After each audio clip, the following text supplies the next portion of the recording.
Bonjour et bienvenue sur la chaîne de Studio Gemini. Je suis Nicolas Gier, photographe et retoucheur professionnel et aujourd'hui je vais vous montrer sur Photoshop comment réaliser un détourage de cheveux et changer le fond d'une de vos photos. Alors c'est parti. Donc dans un premier temps, on va réaliser un détourage à la plume. Alors vous pouvez utiliser les d'autres outils de sélection si le fond de votre image s'y prête. Maintenant sur le portrait d'Ilan que je m'apprête à retoucher, il y a des détails à l'intérieur, il y a des détails dans le fond. On a un contraste qui est assez marqué entre les cheveux et le fond, mais il y a quand même plein de petites mèches qui mériteraient d'être sélectionnées. Et avec des outils comme le lasso magnétique ou la sélection rapide, on aurait quand même plus de mal. Donc il sera sûrement plus intéressant de travailler à la plume dans la plupart des détourages de cheveux que vous ferez. Donc là on va commencer. L'idée, dès qu'on va utiliser la commande sélectionner et masquer qu'on trouvera quand on aura mis en place un masque de fusion, et donc l'idée c'est qu'on va venir faire un tracé assez proche des mèches de cheveux qu'on va vouloir sélectionner pour aider un maximum la commande qu'on s'apprête à utiliser pour la suite. Donc on peut laisser un petit peu de flottement entre les mèches et le fond, mais il faut quand même que ce soit bien sélectionné. Donc là pareil, on va venir détourer le reste du personnage. On verra également que la commande qu'on va utiliser, donc sélectionner et masquer, sera parfaite pour la barbe et les effets de petites peluches qu'on peut observer sur la veste. Donc là, pareil, on fait bien attention à être bien calé partout. Quitte à casser les points avec la plume, hein. Si on a besoin, pour rappel, ça va être Alt et clic sur le point pour casser la tangente pour pouvoir repartir sur une nouvelle droite ou une nouvelle courbe. Ne pas hésiter à passer par l'intérieur du document également, hein. Quand vous arrivez aux limites du cadre, vous pouvez complètement sortir de la surface de travail, ça ne posera aucun problème. Vous pouvez également vous aider d'un outil qui est l'outil rotation de l'affichage qui va se cacher sous la petite main. Le raccourci c'est R. Si vous n'êtes pas à votre main pour finir le détourage avec la plume, ça peut être intéressant.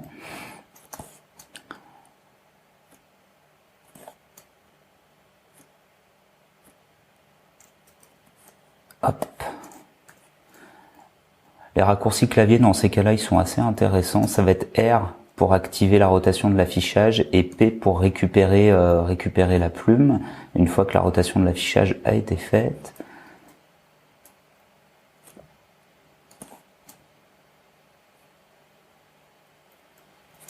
Donc là, pareil, on fait attention aux petites mèches de cheveux, on récupère tout ce qui doit être récupéré. Alors, les toutes petites mèches comme ça, on va pas s'en occuper, hein. Le logiciel se débrouillera très bien tout seul. Là, pareil, on va passer tout droit. Là, par contre, ces petites mèches, on va les prendre. Donc, comme je vous disais, hein, le détourage n'a pas besoin d'être nickel à ce niveau-là. En tout cas pour les cheveux, le reste du corps, si c'est important, mais là pour les mèches de cheveux, on peut se permettre de passer de façon plus large. Mais l'important, c'est de suivre le volume. Faut vraiment que vous suiviez le volume des cheveux. Ça aidera un maximum la commande après. Donc là, pareil avec la touche R, et on va cliquer sur réinitialiser la vue de l'outil rotation de l'affichage. Ensuite, se rendre dans la palette des tracés. Si elle n'est pas à l'écran de l'interface, vous pouvez la trouver via fenêtre et chercher donc la palette tracés. On va venir double-cliquer sur le tracé de travail qu'on vient de faire pour le mémoriser, histoire qu'il ne s'en aille pas entre deux clics de souris. Et ensuite, via un clic droit sur la bande grise du tracé, on va demander à définir une sélection. On va laisser tel que c'est présentement ici. Et donc à partir de là, dans la palette des calques, on va cliquer sur le bouton de création nouveau calque qui se trouve donc en bas de la palette, hein, à gauche de la partie qui sert à faire les calques de réglage. Et donc on a bien notre fond qui a disparu et d'autres détourages donc qui a été réalisé. Maintenant, ce qu'on va venir faire, c'est double-cliquer sur le masque pour activer la palette des propriétés. Et dans la palette des propriétés, vous avez un petit bouton sélectionner et masquer. Pour ceux qui utilisent l'ancienne version de Photoshop, ça va s'appeler améliorer le contour, où là une nouvelle interface arrive avec donc sur la partie à gauche des outils d'amélioration des contours. On retrouve également quelques outils de sélection et sur la partie droite des curseurs qui vont nous aider donc à améliorer également le contour. Nous, ce qu'on utilisera principalement ici, ça va être le rayon ainsi que le rayon, le petit bouton de rayon dynamique et un outil qui va donc se trouver ici, qui est l'outil d'amélioration des contours. Alors dans un premier temps, on va devoir estimer à la louche le rayon d'action de la commande. Alors en général, sur la plupart des images, il n'y a pas besoin de mettre énorme, un rayon entre 3 et 6 pixels, ça suffit dans la plupart des cas. Par contre, vu que c'est pas linéaire, qu'on a des mèches de cheveux un peu plus épaisses que d'autres, on va demander un rayon dynamique qui va faire en sorte de pouvoir suivre les changements de diamètre justement. Et donc là, on va augmenter un petit peu la taille du rayon, quitte à revenir dessus ensuite. Et on voit qu'effectivement, on a des petites mèches de cheveux qui commencent à être récupérées. Pareil au niveau de la barbe, on était passé tout droit tout à l'heure. On voit qu'effectivement, il y a un travail de récupération qui est fait. Alors c'est effectivement, si on va trop loin, au bout d'un moment, c'est contre-productif parce qu'on va générer des transparences. Donc là, l'idée, c'est de rester à des valeurs qui soient, comme on l'a évoqué, donc de jusqu'à maximum 6 pixels dans la plupart des cas. Et ensuite, on va prendre le deuxième outil qui se trouve dans la barre d'outils, qui est donc l'outil amélioration des contours. Et là, juste tranquillement, on va venir passer l'outil sur le contour des mèches. Et vous pouvez voir que Photoshop va identifier où se trouve le fond, où se trouvent les mèches de cheveux, et donc générer des transparences là où normalement il y aurait du fond, pour qu'on puisse voir notre nouveau fond, et garder les mèches de cheveux qu'on a sélectionnées. Donc on fait tout le tour tranquillement. Et si jamais ça se passe pas bien et qu'il y a des ratés, dans la barre d'options, on a deux icônes, une icône plus, une icône moins, par rapport à l'outil d'amélioration des contours. Et donc l'icône moins va nous permettre de corriger les améliorations qui se sont pas très bien passées, quitte à revenir dessus avec un outil plus petit. Donc vous pouvez régler le diamètre directement dans la barre d'options de l'outil concerné. Et donc une fois que vous êtes bien passé partout, vous pouvez également utiliser les améliorations globales si le contour vous paraît trop dur, question de lissage ou de contour progressif.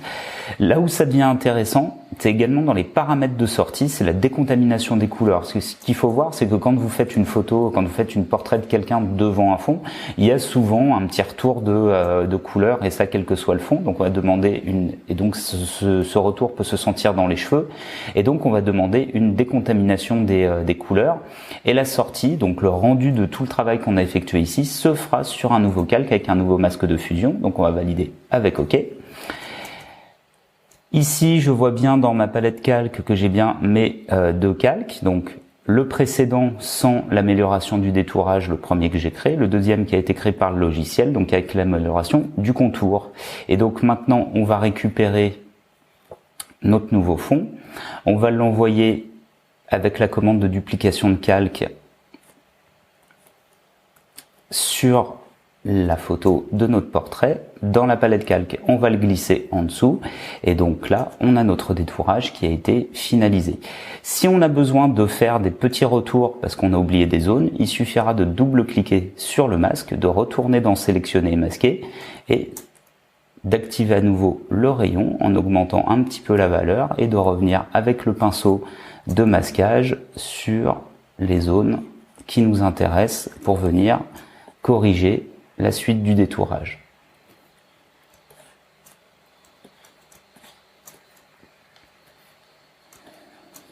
L'avantage de cette méthode, c'est que quel que soit le fond, ça fonctionnera. En particulier avec la décontamination des couleurs. Et on a un rendu qui est vraiment propre à l'arrivée. On a bien récupéré toutes nos petites mèches. Alors la qualité du rendu, elle est quand même très dépendante de la sélection de base et du détourage qui aurait été fait à l'origine. Mais donc on voit qu'effectivement, quel que soit le fond, on a un rendu qui est totalement acceptable. À l'issue de ça, vous pourrez enregistrer au format Photoshop pour conserver la pile de calque et pouvoir réintervenir sur le masque si jamais vous constatez un petit peu plus tard qui reste d'éventuelles zones à corriger. Et votre montage est donc terminé.